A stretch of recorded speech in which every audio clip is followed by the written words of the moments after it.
Hello everyone, আসসালামু আলাইকুম। মেয়েদের জীবনের কিছু বাস্তব কথা। একটা মেয়ে সবসময় হেরে যায় বাস্তবতার কাছে, কখনো তার পরিবারের কাছে, তার প্রিয় মানুষটার কাছে, আবার কখনো তার ইচ্ছেগুলোর কাছে। মেয়েরা চাইলেও তার ইচ্ছে মতো চলতে পারে না, তার ছোট ছোট ইচ্ছে পূরণ করতে পারে না, তার ভালোবাসা দিয়ে সবাইকে খুশি করতে। সারা জীবন কাটিয়ে দিতে হয় মানিয়ে নিতে নিতে।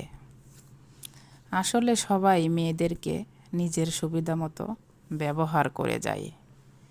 মেয়েরা যার কথা মতো চলে তার কাছে সে অনেক ভালো।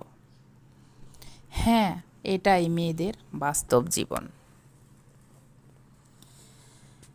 তবে বন্ধুরা, আমার এই গল্পটা আপনার